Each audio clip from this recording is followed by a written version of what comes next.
안녕하세요. 정보가 세상을 바꾼다 인포뱅크입니다. 이번에 전해드릴 내용은 삼성 중국 투자 확 줄여에 대해서 한번 알아보도록 하겠습니다. 여러분의 구독, 좋아요, 그리고 필요하시면 알람 설정까지 부탁드리겠습니다. 지금 삼성이 중국 투자를 확 줄인 것으로 확인되고 있습니다.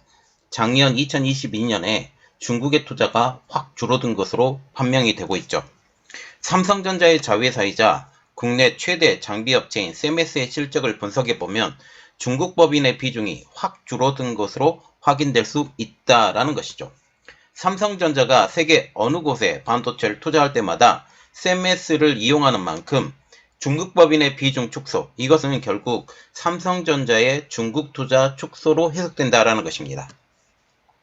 삼성의 중국 투자 축소는 미국의 중국 제재 여파로 분석되고 있죠.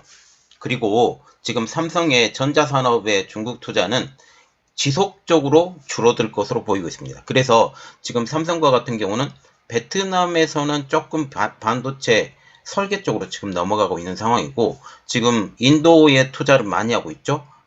지금 스마트폰에 투자를 많이 하고 있고, 지금 세계 여러 곳, 미국과 같은 곳도 지금 투자를 하고 있어서 향후 미국의 제재가 계속되는 한 중국의 투자는 거의 없을 것이다 라고 보고 있는 것이죠. 현재 시안 당서기가 지금 삼성에 투자를 더 해달라라고 요청을 한 상황인데, 이것도 올려드렸습니다.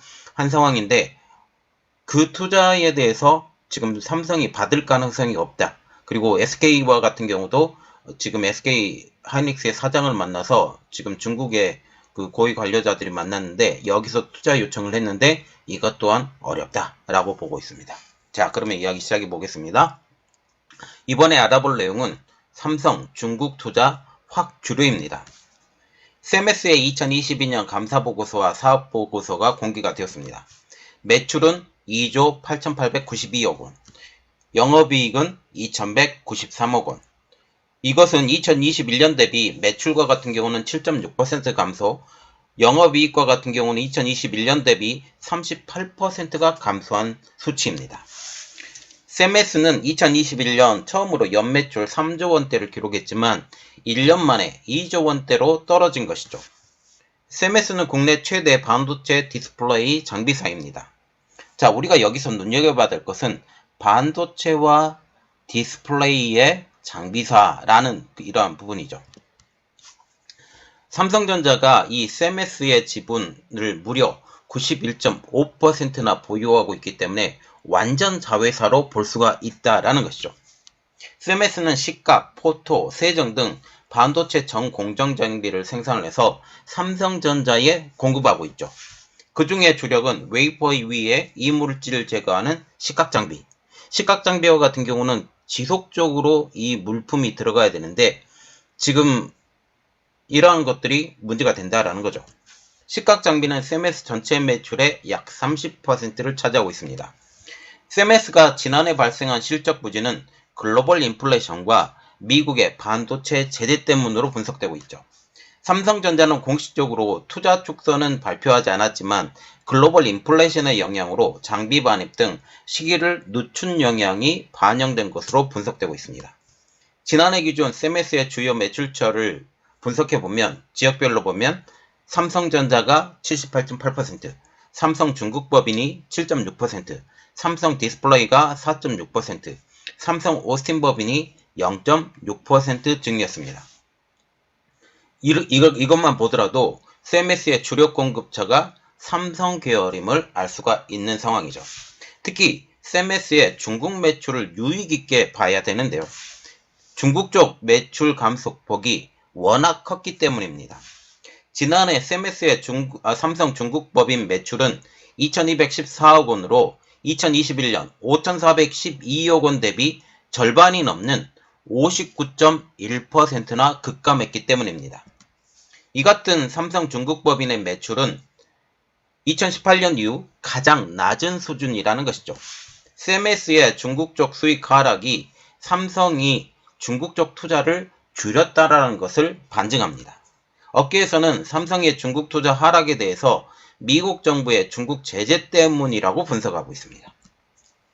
업계 관계자는 지금까지 삼성전자가 중국 투자 축소에 대해 따로 언급한 적이 없었다라고 하면서 지난해 세메스의 중국 쪽 매출이 급감한 것에서 삼성전자의 투자 전략 변화를 간접적으로 확인해 볼 수 있다라고 말을 하고 있습니다. 삼성은 올해뿐 아니라 장기적으로도 중국 투자를 줄일 것으로 보이고 있는 상황이죠. 그 가장 큰 이유는 여전히 계속되고 있는 미국의 견제. 현재 미국은 칩스법에 따른 최첨단 반도체 제조 시설에 대한 보조금 신청을 받기 시작을 했습니다. 이 보조금을 신청하면 첨단 반도체의 경우 10년 내에 생산 능력 5% 이상 확장, 레거시 반도체의 경우 10% 이상 확장을 중국에서 하지 못하게 되었습니다. 이는 중국 생산 라인을 가지고 있는 삼성전자와 SK하이닉스가 결국 이 공장들에 대해 투자를 하지 못하게 되는 이유가 되는 것이죠. 물론 미국 보조금을 받기 위해서 예상 현금 흐름, 수율, 판매 가격 등 민감한 수익성 지표를 엑셀 파일로 제출해야 됩니다. 기업 영업이익 기밀을 공개해야 되는 것이죠. 제출한 것보다 초과 이익이 났을 경우 일정 부분 수입을 반납해야 하는 독소 조항도 포함되어 있습니다. 이러한 독소 조항이 있음에도 불구하고 삼성전자와 SK하이닉스가 미국의 요청을 뿌리칠 수 없는 이유는 보조금 신청 여부를 미국 주도 반도체 공급망 편입 의지로 나타내는 척도로 판단할 수 있을 것으로 보인다는 점이죠. 이에 업계에서는 다수의 반도체 제조 원천 기술을 보유한 미국과의 협력 강화 필요성, 여기에 미국 내 반도체 대규모 투자를 진행하거나 계획 중이라는 점을 고려해서 삼성전자와 SK하이닉스가 보조금 신청 절차를 밟을 것으로 전망하고 있는 상황이죠. 현재 TSMC가 강력하게 반발하고 있어 TSMC와 인텔 등의 보조금 신청 여부를 살피고 26일 개최되고 있는 한미 정상회담 결과를 지켜본 뒤 최대한 보조금 신청 결정을 늦출 것이라는 전망이 제기되고 있습니다. 삼성이 이러한 칩스법에 의거한 보조금 신청을 하든 하지 않든 삼성의 중국 투자는 거의 하지 않을 것으로 전망이 되고 있죠. 미국이 반도체 장비의 허들을 14나노에서 40나노로 높이고 있기 때문입니다.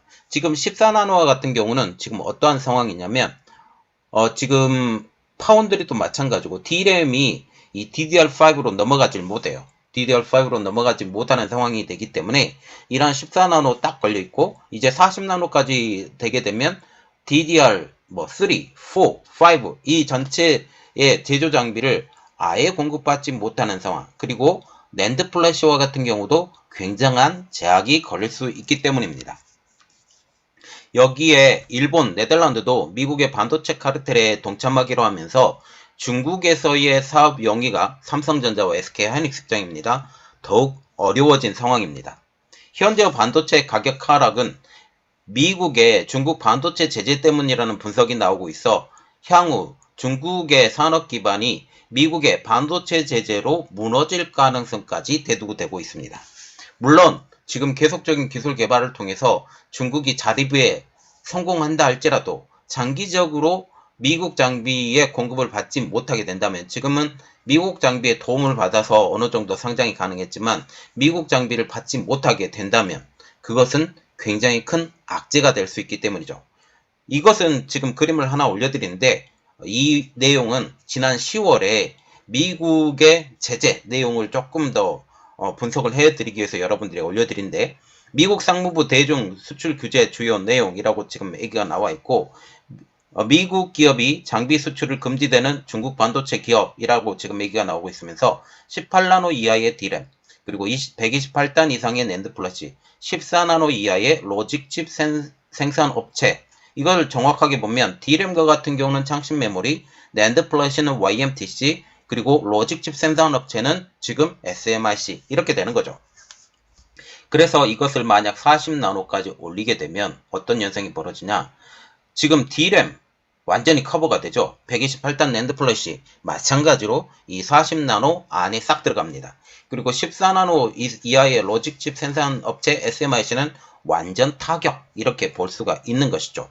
지금 현재 반도체 자립을 완전하지 못하게 했던 지금 중국이 이 반도체어들이 만약 40나노급까지 올라가게 되면 완전 망하게 되는 이러한 상황에서 지금 중국의 공장을 가지고 있는 삼성전자, 지금 삼성의 시안의 낸드 플래시 공장, 그리고 수저우의 테스트 패키징 업체, 이것은 하나로 묶어지는데 낸드 플래시를 만들고 테스트 패키징까지 한꺼번에 하는 이러한 것이 돼 있고, SK와 같은 경우는 우시의 D램, 그리고 또 우시의 그 파운드리와 같은 경우는 많이 지금 돼 있지 않지만, 그리고 다른의 낸드 플래시 공장이 지금 현재 인텔에서 인수한 상황, 이렇게 지금 보고 있는데, 이러한 상황에서 지금 현재